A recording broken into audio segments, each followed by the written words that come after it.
Hello, ಅವನಿಗೆ ಹೆಂಡ್ತಿನೂ ನಾನೇ, lover ನಾನೇ, ಎಲ್ಲದೂ ನಾನೇ. ದಿನಕ್ಕೆ 4 ಸಲ 5 ಸಲ. ಅದ್ರಲ್ಲೂ ಏನ್ ಗೊತ್ತಾ, ನನ್ ಗಂಡನ ಔಟ್ ಮಾಡ್ಸೋದು. ಸುಖನೇ ಬೇರೆ. ನೀನ್ ಯಾವಳೆ, ನೀನ್ ಹೋಗಿ ನಿನ್ ಗಂಡನ ಅದನ್ ಬಿಟ್ಕೊಂಡು ನಮ್ಮ ಗಂಡ ಹೆಂಡತಿ ವಿಷಯದಲ್ಲಿ ನೀನ್ ಯಾಕೆ ಬರ್ತೀಯಾ? ನನ್ಗೆ ಅದ ಅರ್ಥ ಆಗ್ತಾ ಇಲ್ಲ.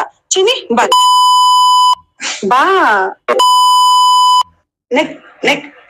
ನೆಕ್ತಿಯ ತಾನೆ ಲೇ. ನಮ್ಗೇನ್ ರಾತ್ರಿನೇ ಬೇಕಾ? ಕಾರಲ್ಲಿ, ಬೆಡ್ ಅಲ್ಲಿ, ಸೋಫಾದಲ್ಲಿ, ಆಫೀಸಲ್ಲಿ, ಎಲ್ ಬೇಕಲ್ಲ. ಅದು ನನ್ ಮಗಳು ಸುವೀಕ್ಷಾ ಇಲ್ಲ ಅಂತ ಅಂದ್ರಂತೂ ಬಿಡು, ಎಲ್ಲಾ ಕಡೆ ಬಾತ್ರೂಮು ಎಲ್ಲಾ ಕಡೆ ಮಾಡ್ತೀವಿ. ಅದ್ರಲ್ಲೂ ನನ್ ಗಂಡ ಅಂತೂ ಚಿದ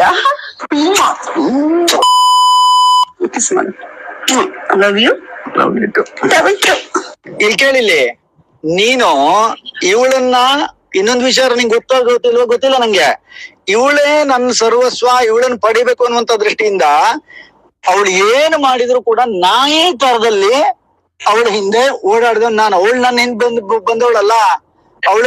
ಅವಳಿಗೆ ಒಮ್ಮೆಲೆ ಬೇಕು ಅಂತಂದ್ರೆ ಚಿಟ್ಕಿ ಹೊಡೆದ್ರೆ 1000 ನಾಯಿಗಳು ಎದುರುಗಡೆಗೆ ಬಬೋ ಅಂತ ಹೇಳಿ ಬರಂತ ಬಿದ್ವು. ಆದ್ರೆ 4 ತಿಂಗಳ ಪರಿಶ್ರಮದ ಫಲವಾಗಿ ಭಗವಂತ ನಂಗೆ ಕೊಟ್ಟ ಅಂತ ಅನ್ಕೊಂಡಿದೀನಿ. ಗೊತ್ತಾಯ್ತಾ ಮೇಡಮ್?